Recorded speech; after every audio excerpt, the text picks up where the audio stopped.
Muy buenos días, un saludo muy especial en nombre de la doctora Gloria Estela López Jaramillo, presidente del Consejo Superior de la Judicatura, de los demás magistrados que integran la corporación. Asimismo, un saludo muy especial en nombre de la doctora Marilucero Novoa Moreno, directora de la Escuela Judicial Rodrigo Lara Bonilla. Sean todos bienvenidos a esta conferencia virtual denominada Desconexión moral y violencia institucional, una reflexión en tiempos sombríos, que hace parte del segundo ciclo de capacitación en ética judicial.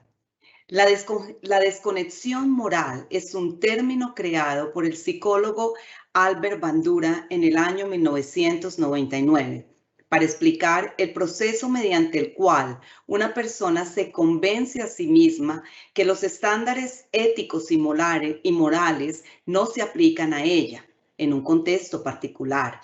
Esto se logra separando las reacciones morales de la conducta inhumana y desactivando el mecanismo sociocognitivo de la autocensura. Por lo tanto, la desconexión moral implica un proceso de autorreconstrucción cognitiva o autorreformulación del comportamiento destructivo moralmente aceptable, sin cambiar el comportamiento o los estándares morales sociales. La conferencia del día de hoy tiene como propósito abordar la desconexión de las autosanaciones morales, la violencia institucional como consecuencia de la desconexión entre poder y protección de los derechos humanos, entre administración de la justicia y normas. El día de hoy tenemos el gusto de contar con la doctora Nicolasa María Durán Palacio, psicóloga, doctora en filosofía de la Universidad Pontificia Bolivariana, magíster en psicología, especialista en psicología clínica y actualmente se desempeña como docente investigadora en la Universidad Católica Luis Amigó de Medellín. Doctora Nicolasa María Durán, es un gusto tenerla hoy con nosotros. Bienvenida, tiene el uso de la palabra. Muchas gracias, doctora Mónica. Un saludo desde la ciudad de Medellín. Un saludo especial para todos y todas. Muchas gracias, doctora Marilucero Novoa, directora de la Escuela Judicial. Un saludo extensivo a la doctora Gloria Estela López Jaramillo, presidente del Consejo Superior, y a todos los servidores y servidoras judiciales y demás personas que se han conectado a esta videoconferencia. Tal como la doctora Mónica acabó de presentar, la reflexión que voy a presentar en compañía de ustedes se titula Desconexión moral y violencia institucional, una reflexión en tiempos sombríos. Comenzaré esta reflexión reconociendo y describiendo, en primer lugar, la noción de tiempos sombríos. Para ello, por favor, me dispongo a compartir pantalla para ir guiando nuestra reflexión con ayuda, ¿sí?, de esta presentación. Como les decía entonces, cuando aludo a esta imagen de tiempos sombríos, hago referencia a una temporalidad presente que se aparece sombreada y oscura, con pocas claridades y en la que una y otra vez aparecen sombras. Es claro que estamos en unos tiempos presentes en los que han ocurrido acontecimientos que no comprendemos por qué ocurren. Simplemente aparece en nuestro pensamiento y en nuestra subjetividad una afirmación reiterativa. Esto no debió haber pasado nunca. ¿Esto por qué está ocurriendo? Por lo tanto, estos acontecimientos presentes nos dejan perplejos. En nuestra época, nada aparece más dudoso y sombrío que nuestra actitud hacia el mundo, específicamente nuestra actitud hacia el mundo común, ese que todos habitamos. Y es justamente eso, el modo en que cohabitamos, el modo en que coexistimos, ¿sí?, que hoy es la causa de mayor preocupación y la sacudida más obvia en nuestro país, aún en aquellos territorios en los que aparentemente todo sigue estando en orden. Constatamos que el poder público tiene grandes retos y dificultades para iluminarnos y ayudarnos a iluminar las convivencias y orientarnos en ellas. Por la historia y sus narradores, hemos tenido noticia que la humanidad ha tenido muchos periodos de tiempos de oscuridad. También Colombia y los colombianos los hemos tenido tiempos en los que la gente dejó y ha dejado de pedirle a la política la debida consideración por los intereses vitales y las libertades personales. La política aquí la entendemos como el entre nos, el espacio público de deliberación de todos los asuntos que nos afectan y afectarán hacia futuro lo que será nuestra vida y la de las generaciones venideras. Estamos ante una auténtica crisis de credibilidad en la potencia de la política, en la potencia de lo público y en las posibilidades de la representación política de los ciudadanos. ¿Sí? En esta imagen que están observando, tengo el recurso de la evidencia de la crisis de la credibilidad en la potencia de la política, en la potencia de lo público y en las posibilidades de la representación política de los ciudadanos. La confianza de los ciudadanos en América Latina y en el Caribe es baja, y si revisamos pues en este mapa, en esta imagen, pues el grado de desconfianza en Colombia es de los más altos. Por lo tanto, entonces corremos el riesgo cada vez mayor de que personas y grupos de personas se sientan inclinados y de hecho se inclinen a despreciar el mundo común, ese entre nos que es fundamentalmente la política, y que se inclinen también a despreciar lo público como el espacio compartido por todos y por todas, en el que aparecemos iguales y distintos a la vez. Tal vez este desprecio significa un obstáculo grave para poder llegar a una comprensión mutua, porque hay una resistencia, una negación tajante de nuestra común condición humana, de que Colombia es el entre nos en que podemos, si queremos, ¿sí?, sentarnos, ¿sí?, encontrarnos a pensar juntos. El mayor defensor de esta idea política, ¿sí?, de esta idea de la común humanidad, ¿sí?, Juan Jacobo Rousseau, en el siglo XVIII, sostuvo que la naturaleza humana común a todos los seres humanos no se manifiesta en la razón, sino en la compasión, en una repugnancia innata de ver sufrir a otro ser humano. La compasión es reconocida actualmente, ¿sí?, como una emoción necesaria en lo público y en la vida común, ¿sí? Es gracias a esta capacidad humana de compasión, ¿sí?, que podemos llegarnos a identificarnos con un otro humano al ver que sufre. Al experimentar entonces sentimientos de compasión, el ser humano neutraliza su violencia y se aparta de la crueldad. Entonces aquí vemos la potencia de esta emoción y por qué es importante en la vida pública y por qué es importante para la justicia y por qué es importante para la democracia, ¿sí? Entonces, es nuestra capacidad para sentir compasión lo que pone a prueba a una sociedad ante sí misma. La forma en que responde esta sociedad al sufrimiento humano, al sufrimiento de sus integrantes y los modos en que utiliza esta sociedad sus recursos para evitar padecimientos innecesarios. ¿Sí? Es aquí donde la compasión aparece como insuficiente, ¿sí?, como sentir solamente, como emoción solamente, y debe emerger el derecho y la justicia. Sin embargo, tenemos que reconocer que la compasión, ¿sí?, también es el fundamento y el fundante de la emergencia del derecho y de la justicia.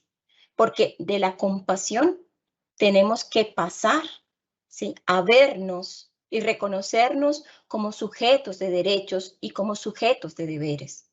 El sujeto compasivo debe convertirse en un sujeto de deberes y ver en el sujeto de su compasión a un sujeto de derechos, con la potestad de reivindicar sus derechos, ¿sí? Entonces es muy importante, ¿sí?, este reconocimiento, porque también la compasión da lugar a otra emoción moral pública, y es la capacidad de reconocernos semejantes, pero al mismo tiempo reconocernos distintos, ¿sí?, en nuestra pluralidad. En ese sentido, ¿sí?, el reconocimiento evita agravios morales. También el reconocimiento basado en la compasión, ¿sí?, evita, ¿sí?, los agravios morales y por lo tanto disminuye las posibilidades del resentimiento social. Tal asunto me lleva al segundo aspecto de estas reflexiones en tiempos sombríos que introduzco con la siguiente pregunta. ¿Cómo es posible que personas que en otros contextos pueden mostrarse empáticas y compasivas sean también capaces de perpetrar actos inhumanos contra otras personas? Sí. Es más, ¿cómo es posible que algunas personas puedan sintonizarse y justificar la causación de mal a otros? ¿Cómo es posible ser indiferente ante el dolor de otros, pasar de largo ante su sufrimiento?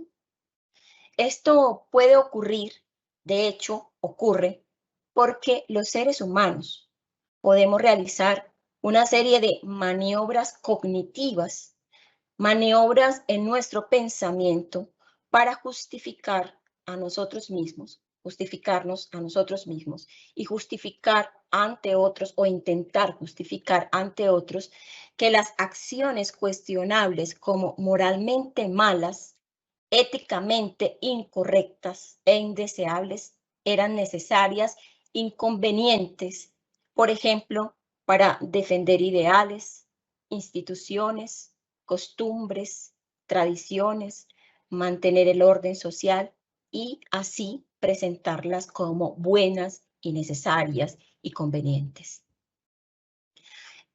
Este mecanismo, este proceso cognitivo que tenemos los seres humanos de desactivar selectivamente los estándares morales para justificar conductas que son moralmente reprochables y éticamente incorrectas y que trae como consecuencia un mal, se conoce como el proceso cognitivo y afectivo de desconexión moral. La desconexión moral, ¿sí?, es un estilo de pensamiento cognitivo que permite a una persona, a cualquier persona, ¿sí?, a comportarse de manera inmoral y o amoral, si lo quieren, sin sentir remordimiento o culpa para su actuación, ¿sí? Este proceso es humano, hace parte de nuestra condición humana. Es posible en cualquier persona lo puede hacer y lo hacemos desde una dimensión muy cotidiana, muy sencilla, hasta una dimensión un poco más compleja, social y políticamente hablando, ¿sí?, y con unas consecuencias absolutamente nefastas. Entonces, esta capacidad que tiene la mente humana de desvincularse, de desconectarse de manera selectiva de las normas y estándares morales que hemos internalizado sobre el bien, el mal, lo bueno, lo malo, lo correcto e incorrecto, ¿sí?, es lo que permite que una persona pueda, ¿sí?, llegar a comportarse de forma cruel, injusta, violando los derechos humanos, ¿sí?, desconectándose selectivamente de ciertos códigos morales y normas de conducta ética. A lo que yo añado que no solo se trata de una desconexión de normas y códigos éticos, sino que también se trata de una desconexión con la humanidad del otro, ¿sí? No solo ocurre una alteración de tipo cognitivo, selectivo o selectiva, también ocurre una alteración subjetiva, emocional, si queremos verlo así también, para poder causar daño a otro, para causar un mal. En ese proceso, entonces, selectivo de desconexión moral de ciertos códigos o estándares morales, ¿sí? Esto se da porque la mente humana dispone, ¿sí?, de unos mecanismos defensivos. Y cuando hablamos de mecanismos defensivos, lo que queremos decir es que son estrategias cognitivas, estrategias del pensamiento para primero justificarnos a nosotros mismos que la actuación que va a causar daño o que causa daño, ¿sí?, es necesaria. Y por lo tanto, eso nos va a permitir legitimar los propios actos dañinos, a pesar de que estos vayan en contra de un sistema moral, desactivándose también entonces la autorregulación cognitiva y la censura moral, hasta convertir los actos inmorales de daño en algo irrelevante y justificable para la propia persona. Y allí también encuentra entonces los argumentos necesarios para poder justificar a otros los actos que son juzgados o catalogados como inmorales, dañinos y destructivos. Ahora bien, las investigaciones del psicólogo canadiense Albert Bandura, ¿sí?, sobre desconexión moral, nos plantean que esta desconexión entonces se realiza mediante el uso de 8 distintos mecanismos cognitivos, ¿sí?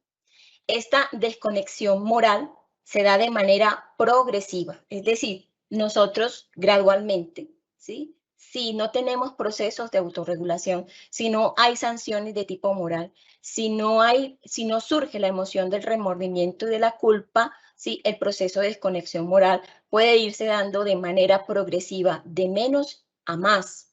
Y poco a poco el sujeto se va aceptando cada vez a sí mismo conductas, ¿sí?, que en un primer momento serían consideradas inaceptables, absurdas, crueles o incluso criminales, ¿sí? Pero esto es muy importante porque estamos hablando de una gradación, es decir, podemos ir en este proceso de desconexión moral de menos a más, desde transgresiones, ¿sí?, o conductas dañinas menores hasta transgresiones o conducta que terminan siendo, además de crueles, conductas delictivas y criminales. Entonces, el problema no está en la internalización de los estándares morales, ese no es el problema. De hecho, los seres humanos, para hacer parte del mundo y actuar en él, ¿sí?, y hacer parte de la cultura, internalizamos una serie de códigos y estándares morales.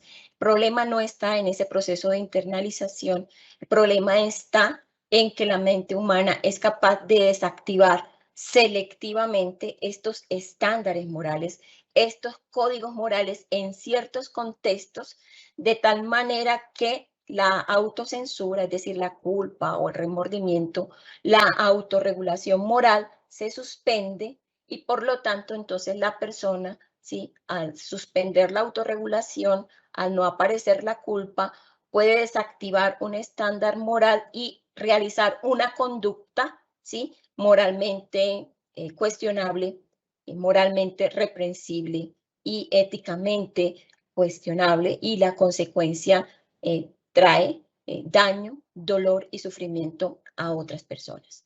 Ese es el problema de la desconexión moral, es decir, que nosotros, los seres humanos, nuestra mente humana tiene la capacidad de hacer un proceso de desactivación selectiva de los estándares morales. Entonces, no solamente pues es un reto, ¿sí?, para la justicia o un reto pues para el derecho, sino que también aquí se trata de un reto para la sociedad y un reto en términos educativos más allá de las instituciones escolares. Es decir, es un reto por la educación social, es un reto para la educación, para aprender a vivir juntos. Entonces, estos 8 mecanismos de desconexión moral que vamos a ver un poquito más adelante, ocurren en 4 dimensiones, en 4 áreas de la responsabilidad personal y de la responsabilidad por el otro. Entonces, la desconexión moral puede producirse en diferentes dominios o niveles, ¿sí?, de la conducta, de la acción, de las consecuencias y de quien recibe la consecuencia. Y en cada dimensión se ubican entonces unos mecanismos de desconexión moral específicos usados por los sujetos o usados por las personas.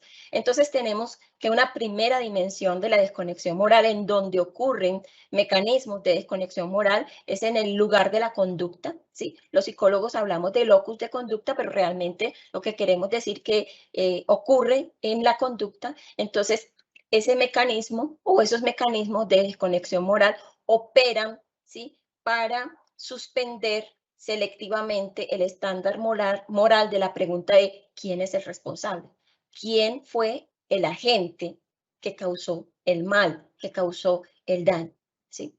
La segunda dimensión en donde ocurren mecanismos de desconexión moral es en el lugar de la acción, ¿sí?, en el locus de la acción. Y eso permite entonces evadir o justificarnos ante la pregunta de ¿qué acción causó daño?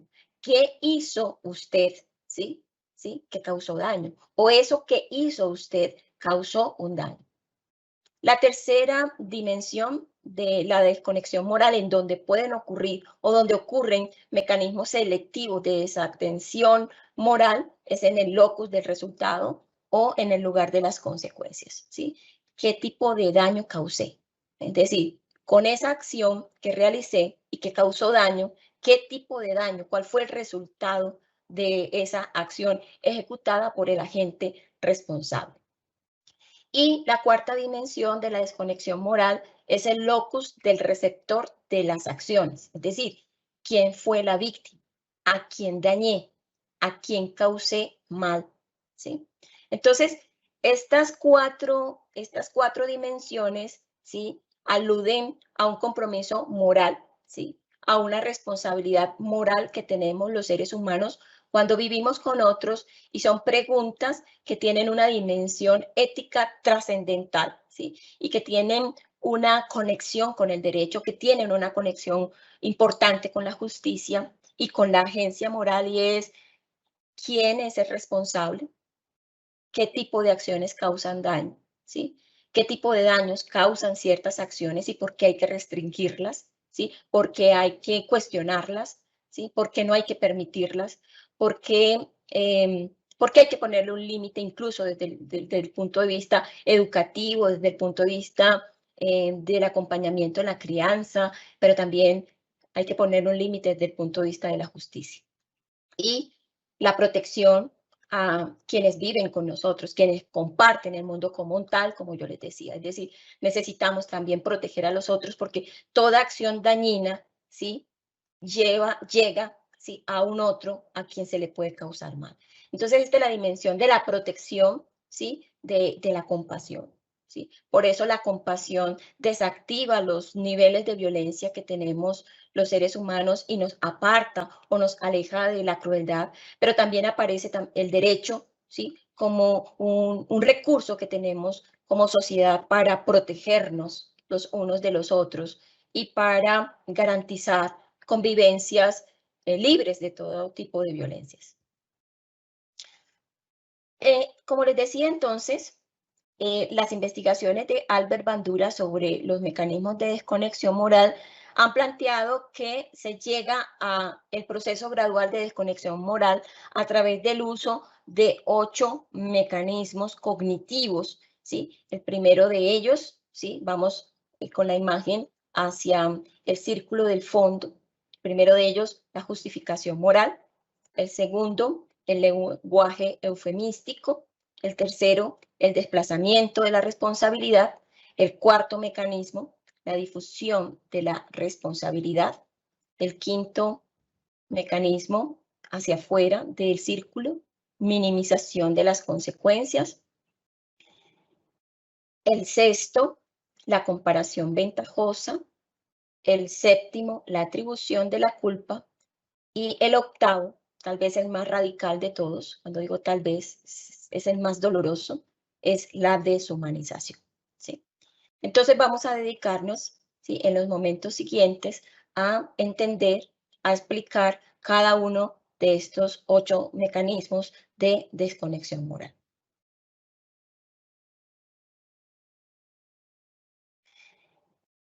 Vamos a quedarnos un breve tiempo acá en esta presentación porque necesitamos recordar entonces cada uno de los mecanismos en la medida en que yo voy definiendo cada uno de ellos. Entonces, el primer mecanismo de desconexión moral, la justificación moral, consiste en describir o retratar actos inhumanos como si de hecho estuvieran respondiendo a un estándar moral más alto. Así es como conductas atroces son hechas en nombre de la nación o del orden social o de una religión o de una ideología política, ¿sí? Entonces aquí podemos encontrar infinidad de ejemplos, ¿sí?, que muestran el uso de la justificación moral como un mecanismo defensivo, selectivo, moralmente hablando, para justificar actos atroces, actos de daño, ¿sí?, en nombre de estándares morales superiores o ideales morales, ¿sí?, incluso patrióticos y políticos superiores, ¿sí? Por ejemplo,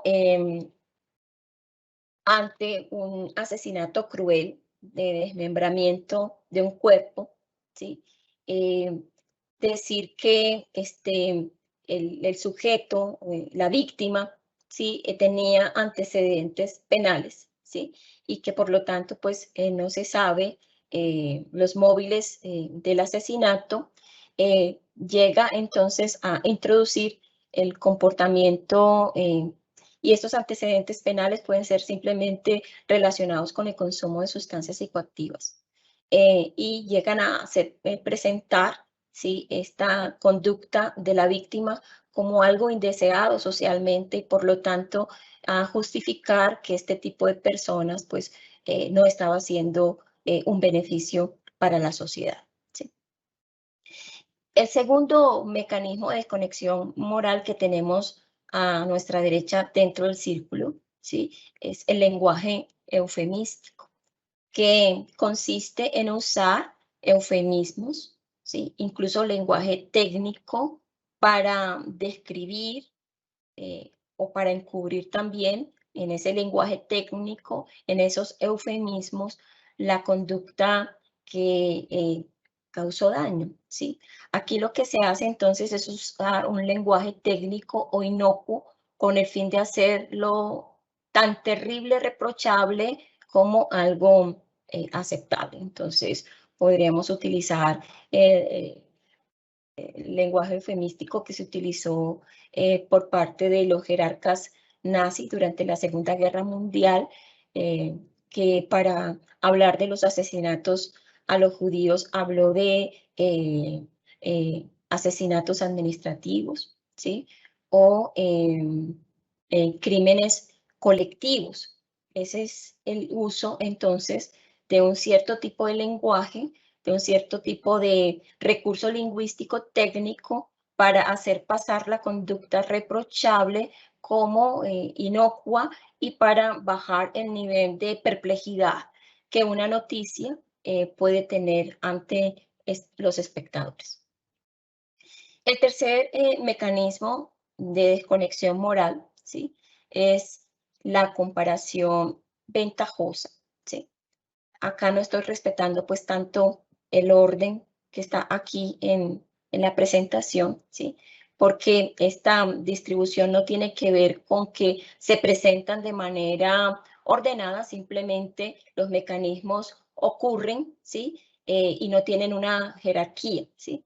Entonces, este mecanismo de la comparación ventajosa, ¿sí?, utiliza entonces el contraste, ¿sí?, como una forma de disminuir la gravedad de la conducta perpetrada. Si la persona comete un acto reprochable, entonces lo que hace la persona es apuntar a una conducta de otra persona que puede ser mucho más grave, ¿sí? Para de esa manera entonces disminuir la gravedad del acto dañino o inmoral que el agente moral causó, ¿sí?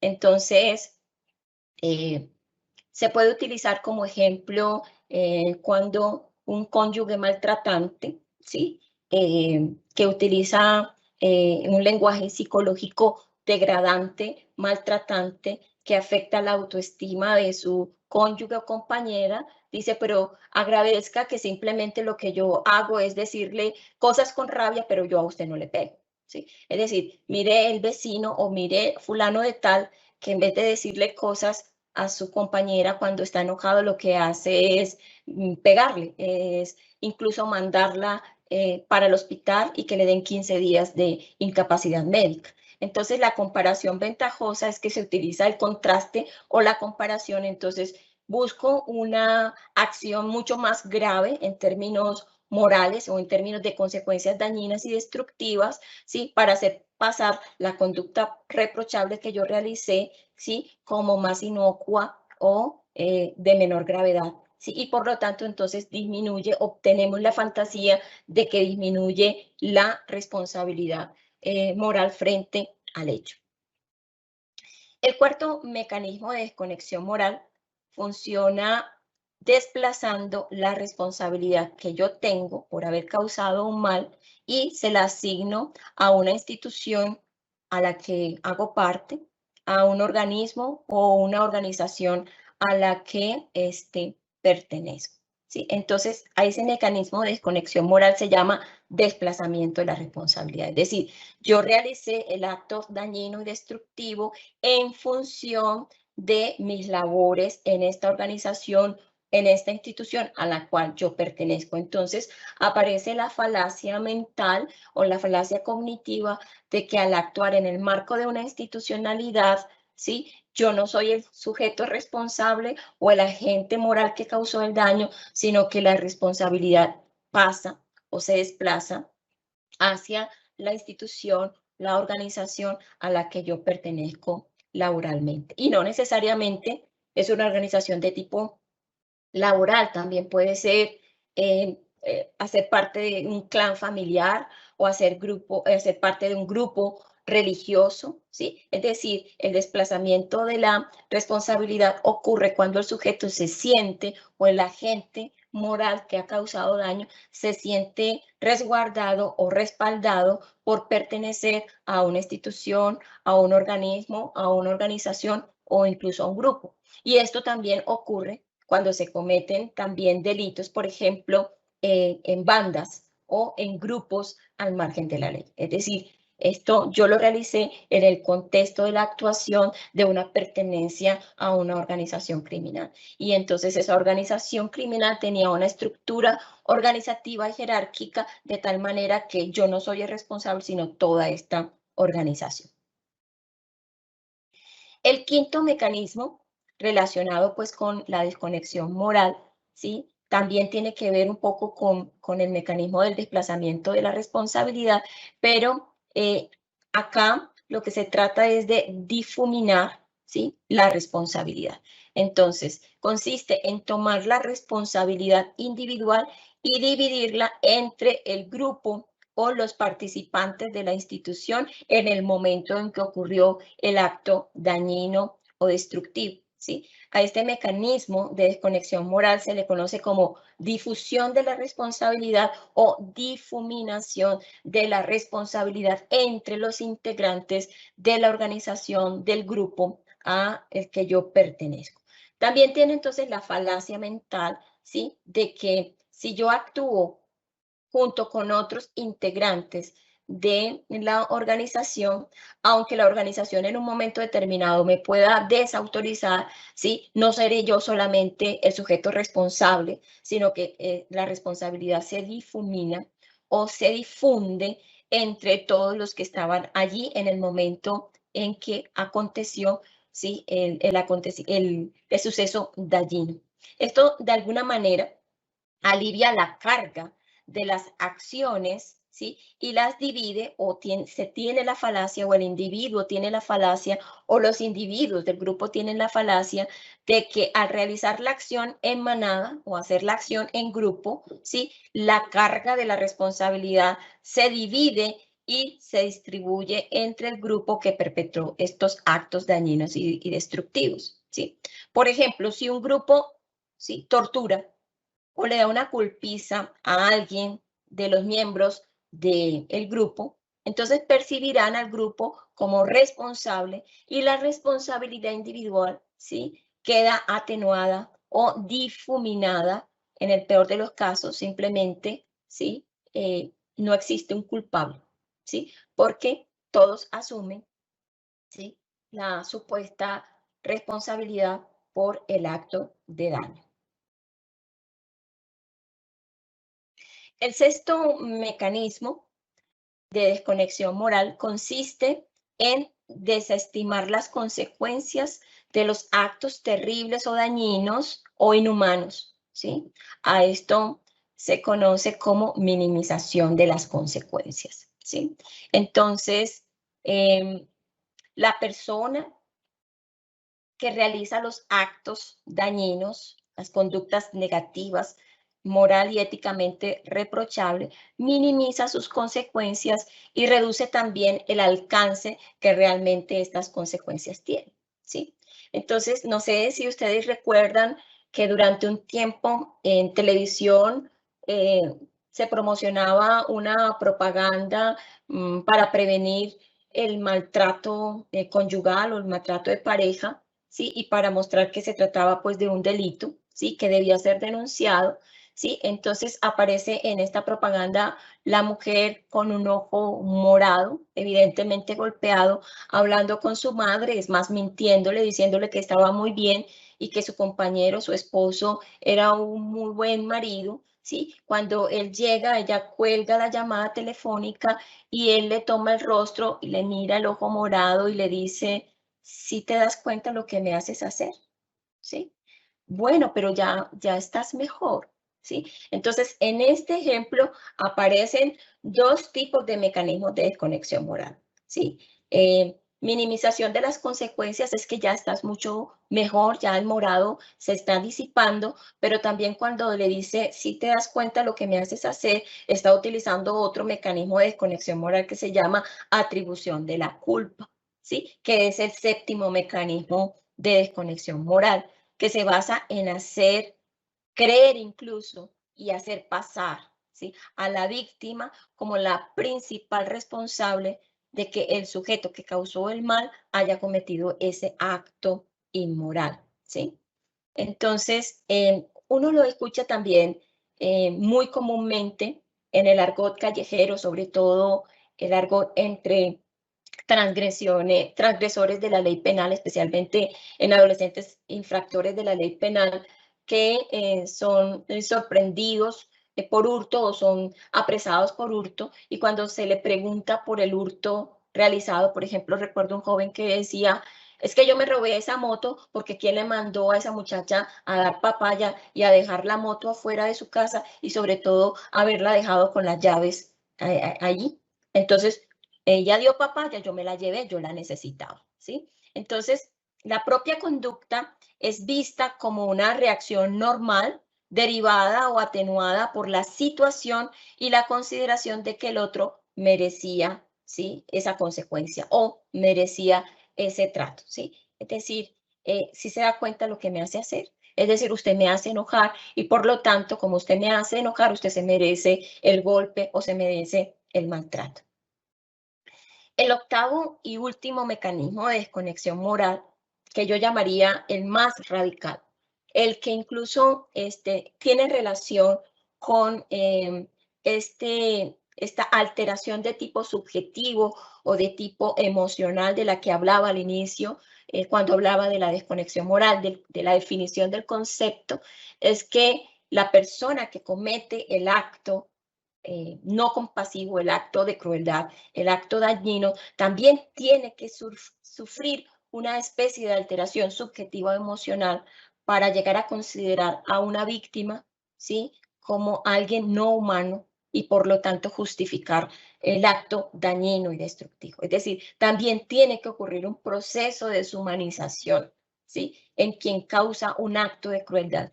Este último mecanismo de desconexión moral más radical es la deshumanización, ¿sí?, de la víctima o de las víctimas. Se basa en restarles humanidad o despojarlas de la humanidad a los afectados, a las víctimas, reduciendo la consideración hacia ellos como seres humanos y quitando importancia a sus vidas. Ello produce una disminución del nivel de empatía para con las víctimas, facilitando la reducción o incluso eliminando la sensación de malestar o de culpa asociada a los daños causados. Es decir, este es el mecanismo de desconexión moral más radical que puede producirse en la mente humana. Entonces, existe una relación estrecha entre la suspensión de los estándares y códigos morales y la desconexión moral. Todos, de alguna manera u otra, estamos ante esta posibilidad de alterar selectivamente las normas morales que hemos internalizado, pero su importancia es más fundamental todavía cuando se trata, ¿sí?, de actuaciones, ¿sí?, en el Estado, es decir, bajo un gobierno, ¿sí? Esto que es humano, que hace parte de nuestra condición humana, que es un riesgo de nuestra condición humana, es mucho más dramático cuando ocurre, ¿sí?, bajo las actuaciones del Estado con la conducción de un determinado tipo de gobierno. La forma en cómo en los medios de comunicación del Estado o al servicio del Estado, ¿sí?, se presenta la información de los acontecimientos y el modo en el que las instituciones y las autoridades justifican su actuar frente a la ciudadanía, ¿sí? El ejemplo más radical del uso de la deshumanización como mecanismo de desconexión moral se encuentra en el reportaje de Eichmann en Jerusalén, o Eichmann en Jerusalén, realizado por la filósofa Hannah Arendt, ¿sí? Cuando a Eichmann, el acusado, el jerarca nazi, que era el encargado de administrar los trenes que iban a ser llenados con personas judías para llevarlas a los campos de concentración y posteriormente llevarlas a las cámaras de gas, cuando le preguntaron por qué participó, ¿sí?, en el asesinato a 6 millones de personas, él corrigió al fiscal del caso y dijo, un momento, ¿sí?, yo no ayudé a matar 6 millones de personas. Yo no participé en el asesinato de 6 millones de personas. Yo ayudé, ¿sí?, a resolver la situación de 6 millones de judíos, ¿sí? Entonces aparece el lenguaje eufemístico, aparece la justificación moral, aparece la difusión de la responsabilidad, aparece el lenguaje eufemístico, ¿sí?, y aparece radicalmente la deshumanización. Es decir, no son 6 millones de personas, sino 6 millones de judíos. Entonces, ¿qué son los judíos o quiénes eran los judíos? ¿Sí? Esto es bastante importante, pues, tenerlo en cuenta. Es decir, esto que ocurre en nuestra condición humana, cuando ocurre a nivel político, cuando ocurre a nivel de la actuación del Estado bajo un tipo de gobierno, es mucho más dramático y es mucho más grave, ¿sí? Por eso este tema de la desconexión moral como capacidad humana para desactivar selectivamente ciertos estándares morales, ¿sí?, conlleva en los casos más extremos a la violación de los derechos humanos, incluso por parte de las instituciones del Estado, ¿sí? Acciones u omisiones realizadas por el Estado y sus autoridades que pueden tomar distintas formas. De ahí que como humanidad, ¿sí?, hayamos tomado conciencia de la necesidad de crear un sistema universal de protección y promoción de los derechos humanos, con sus distintos instrumentos y sistemas de órganos, ¿sí? Esto último, entonces, me lleva al tercer tópico de esta conferencia, la reflexión y que hago a partir de la relación que establezco entre desconexión moral y violencia institucional. Esta última violencia, ¿sí?, no deja de ser una práctica de matriz cultural, del uso de la fuerza punitiva, principalmente de fuerzas policiales, militares y de la fuerza de la ley por parte de funcionarios que no logran comprender cuál es su real rol en la sociedad, cuál es el rol del Estado, cuál es el rol, ¿sí?, de las autoridades de gobierno, cuál es el rol de los funcionarios del Estado y que probablemente todavía, ¿sí?, se guíen desde la impunidad, la interpretación restrictiva de la ley y el autoritarismo. No obstante, conviene que precisemos que el actuar violento de la institucionalidad del Estado también involucra la ambivalencia frente a la actuación, la duda frente a qué debo hacer en este caso, o la omisión en los casos en los que el Estado pueda tener una responsabilidad. Ahora bien, cuando hablamos de violencia institucional, ¿sí?, acudimos a la definición de la Defensoría General de la Nación en su resolución 1650 del 2010, abro comillas, involucra tratos incompatibles con el Estado de Derecho, ejecutados por funcionarios públicos, por otras personas en ejercicio de funciones públicas o por particulares que actúan bajo su consentimiento o aquiescencia. Es decir, esto que yo llamo por ambivalencia o por omisión, ¿sí?, está también tipificado como una de las expresiones o uno de los rostros de la violencia institucional, ¿sí? Entonces, cuando hablamos de violencia institucional en relación con la desconexión moral, nos referimos a situaciones concretas que involucran necesariamente tres componentes.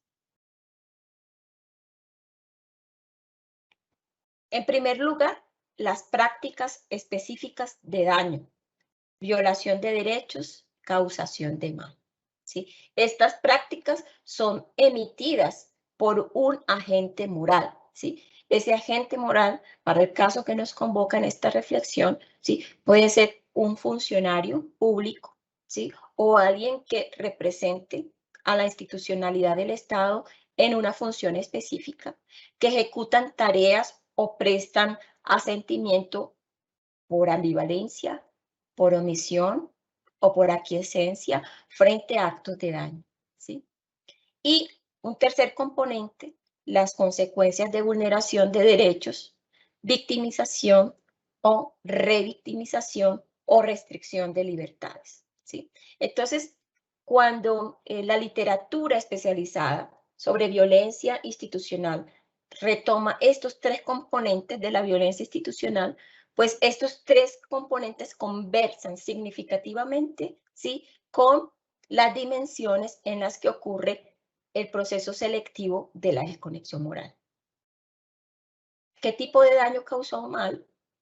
¿Sí? ¿Quién es el responsable de la acción?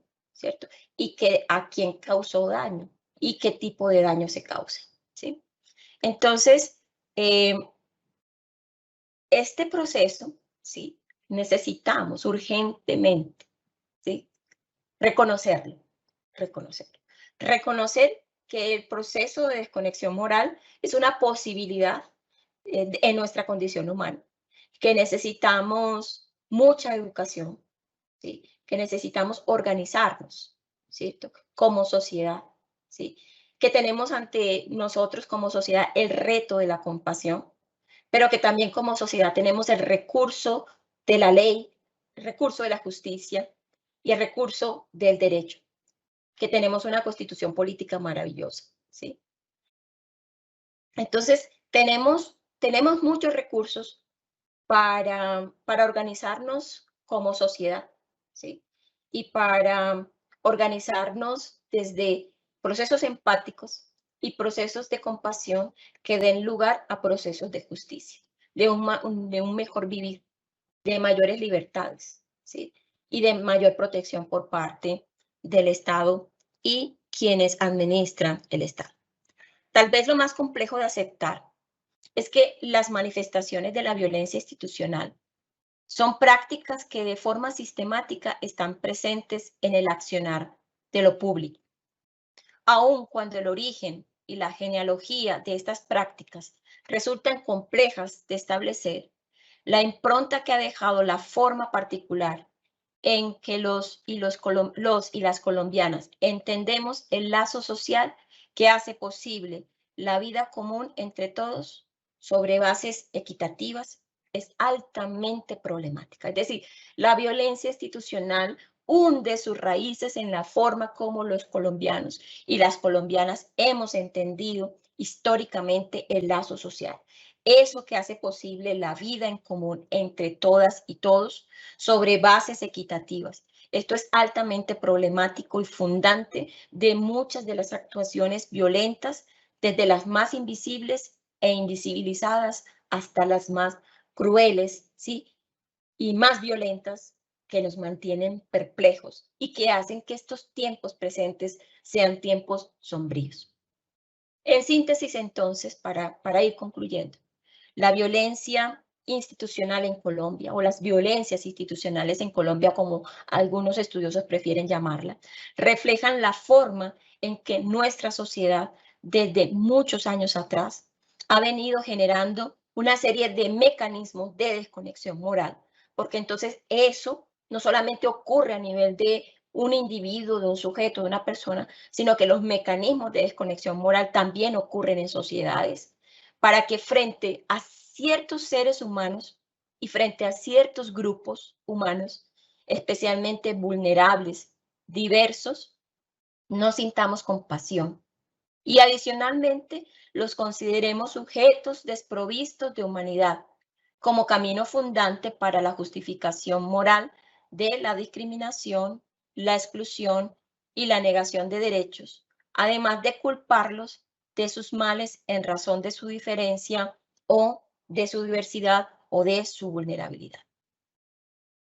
En las sociedades herméticamente autoritarias, conservadoras de un orden social desigual, jerárquico y con altos niveles de concentración de poder y de la riqueza, se configuran individuos subjetivamente más insensibles al dolor ajeno, educados para obedecer órdenes incondicionalmente, sean las que sean.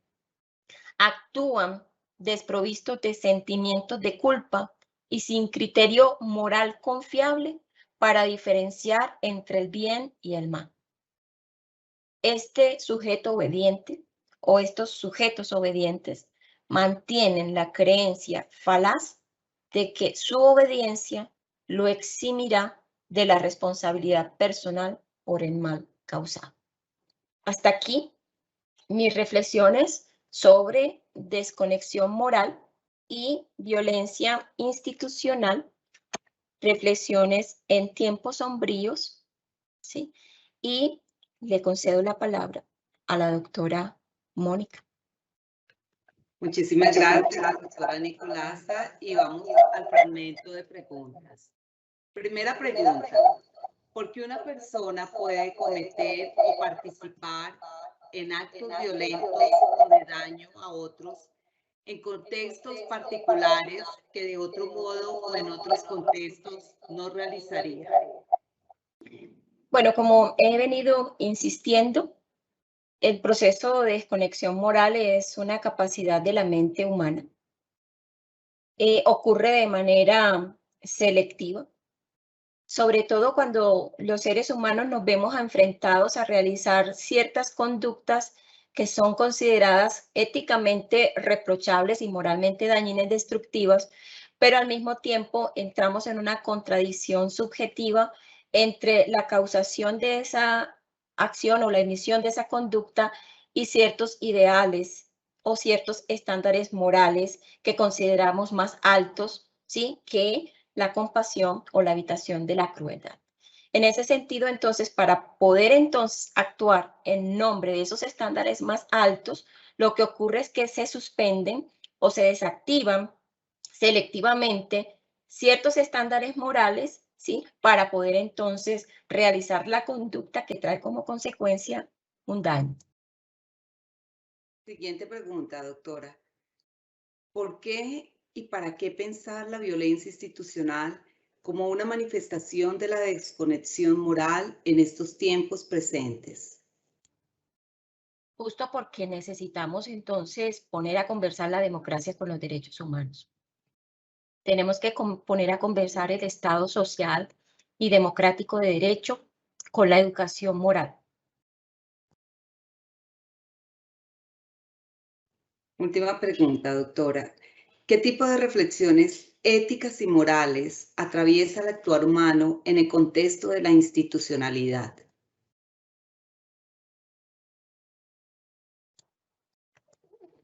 Estamos en una época